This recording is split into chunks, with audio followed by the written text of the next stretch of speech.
Hey everybody, it's T back here with another video. Hello everybody.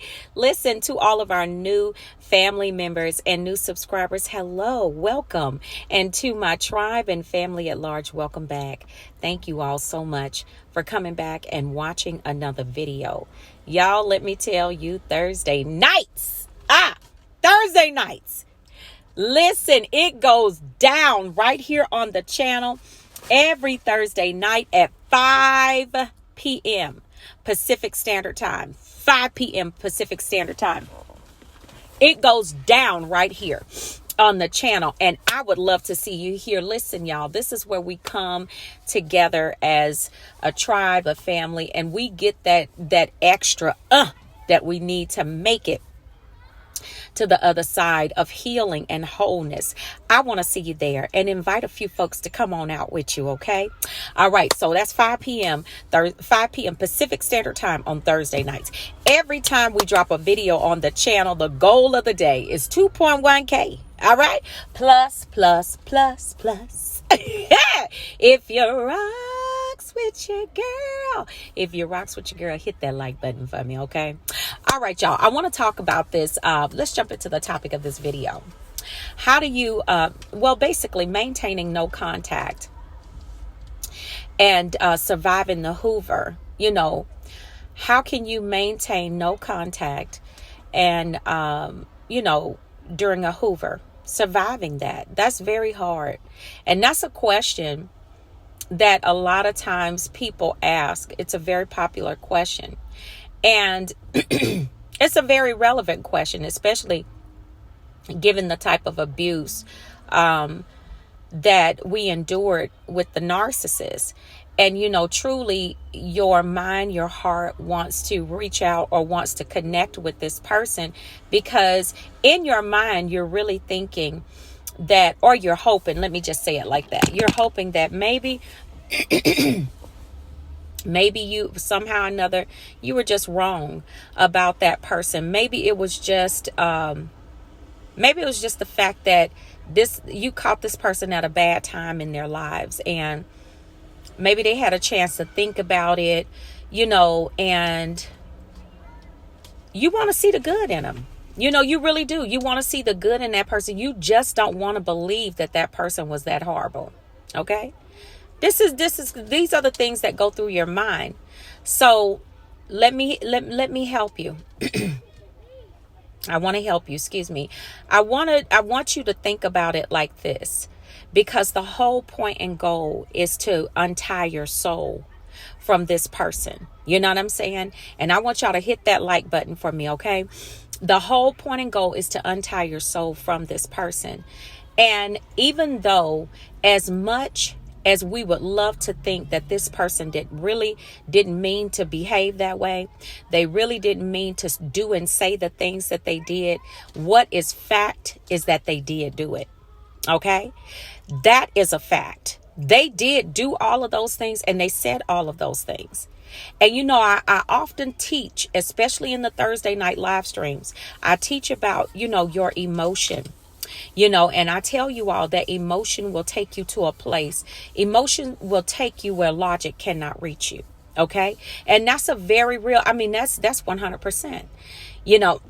Anytime you find a person that is operating on emotions and they're purely led by emotions, most of the time, these are some very toxic people. Why? Because emotions are temporal at best. They're up and down, back and forth. That person is usually a double-minded individual.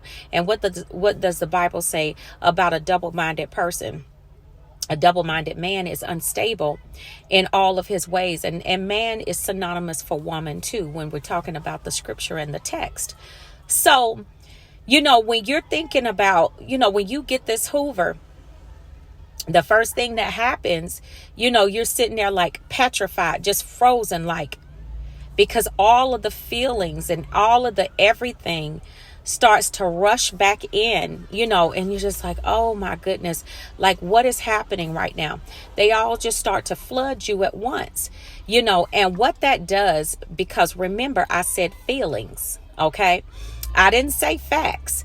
Because when this narcissist calls you the spirit of who they are, okay, the spirit of what that addiction ship carried. Come on here, somebody. I'm going deep. I need y'all to hit that like button. The spirit of who they are, the spirit of what that addiction ship carried, okay, hinged primarily on feelings and emotions. Okay, and that's the way you took it in and perceived it. Okay, and that's very important, the way you took it in and perceived it, because that's what we normally do in relationships or addiction ships like this, is that we run off emotion just like the narcissist does. And it's meant and designed to be that way. Why? Because if you if you continue to focus on your emotion and your feelings, you will never have time to really properly examine the facts of what happened in that relationship. I'm serious, y'all. This is deep, because here's the thing. You got to understand that if you get this, you will survive a Hoover every time. If you really think about this and use this information and listen to me when I'm telling you this, you got to come out of your emotions when you're thinking about this person. When you get that Hoover, all of those feelings are rushing back through you at one time. What you have to do is you got to shut yourself down. You have to shut your emotion down and say, you know what? Hold on. It's just like, let me draw a comparison for you. Let me compare it right here. Okay. It's just like this. When you, if you see a fire burning, okay, if you see a house burning, and you see some people in the house, or it may be some small children, and you see the house on fire upstairs, but you see these kids downstairs. Do you, and listen to me very carefully, do you sit there and like, oh my gosh, the house is on fire, the house is on fire? You jumping up and down, up and down, up and down, but you're not moving. You know, you're still in a place where you can go and safely be able to guide these, the little ones out, or the people in there, you're able to guide them out or help them to get out. But do you stand there in emotion, jumping up and down? Or do you allow your logical mind to kick in and say, okay, I see that.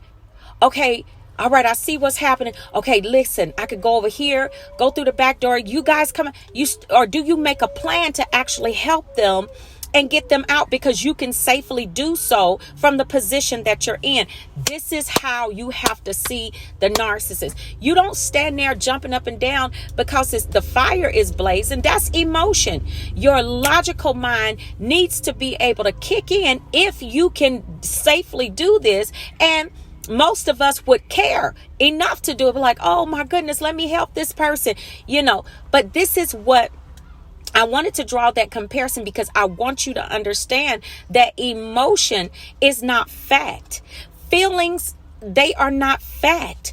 What is fact is facts. 100%. You have to remember that narcissist. You have to remember them as the person that you left. You have to remember them that way.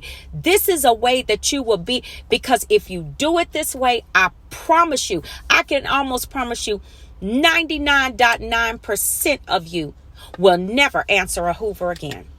I'm telling you, this is just that powerful. Why? Because you got to understand, in this situation, you have to be in control of your feelings and your emotions. And that takes a mature person. That takes a person that has gotten over their codependent ways and everything else. It takes a very mature person to be able to sit back and examine the facts. Facts is this backwards walking giraffe. Okay? Hello, somebody. Facts is this backward walking giraffe. This Chinese crested cheated on me. Okay? And then had the nerve enough to come back and lie to me. Okay. And then not only just lie to me, but tell me that it was my fault that this clown did what they did. Yeah, that part. Blamed me for everything in the relationship. Blame me for everything in the relationship. And then on top of that, tried to destroy my self-esteem and make me think that I was crazy because this clown gaslighting me each turn. Every turn is some type of mental, emotional, and sometimes physical abuse. Yeah. This is, you got to think of it like this. And not only that, but then I sat up there and sat in that relationship and tried to just try to make it work, even though I knew that it was blatant abuse. And I stayed anyway. And then on top of all of that, this is the kicker. This is what you got to tell yourself. And then on top of all of that, this nut job, this Chinese crested had the nerve to sit up and run a smear campaign on me full of lies. If I answer this Hoover, this is how you got to think. If I answer this Hoover, no. Because you got to think of yourself as this. If I answer this Hoover, how in the world can I be a person with my mind screwed on correctly or my head screwed on correctly? After you really sit back and examine all of the things that happen and you really start to recall this in that moment, I can guarantee you will remain no contact. Bam! I can guarantee you will remain no contact. You'll say, you know what? The facts that I'm examining right now, that's my closure. The person that I saw when I left that backwards flying pigeon, that's my closure right there. The fact that I know this clown need me and I don't need them, that's also my closure. See, this is how you do surviving a Hoover like a boss. Okay, this is how you remain no contact and you let that clown know that you ain't in charge of this over here. I'm completely unbothered. Even though you might have to collect yourself and be like, whoo, you might have to pray day and night after after you get past that thing. But the point of the matter is in that moment you survived it. That's a win. That is a win, family. I need y'all to hit that like button, please. That is a win. Remember, the narcissist is always going to think about you as the person that they met. But the key to this whole thing is you got to bring back in your mind the narcissist, the person that you left. I'm telling you, if you follow this, if you do this, if you do this, what I'm telling you right now, oh, these Hoovers gonna be coming left, right, and center. We going into the cuffing season. But I'm telling you, you will survive it. You will survive it, and you will do it like a boss, and you'll stay no contact. It don't matter what they try to pull out. You will survive it. Why? Because your perspective has changed. And not only that, when you change your perspective, you change the way that you see not only other things and people, but you change the way that you see yourself. And that begins to, when you do that, you begin to value yourself more than the abuse of others, more than the abuse that others enacted upon you. Come on, because when you begin to value the abuse that other people enacted upon you, that is what makes you take these people back over and over again. No. Changing your perspective on what happened, what went down, what that person really was, it helps you to change your perspective and your view on how you see you. All right, family. So I wanted to get this information out here for you. I love you all. Make sure you share this with someone because I know this is going to bless you. I really feel like this is going to be something that will bless you and bless some other people so they can understand how to maintain no contact, during a Hoover and to how to really just get past that, how to survive it. Okay. So I love you, family, and I will see you all on the next video, and I will see you all healed at the top. Shalom, family. Peace.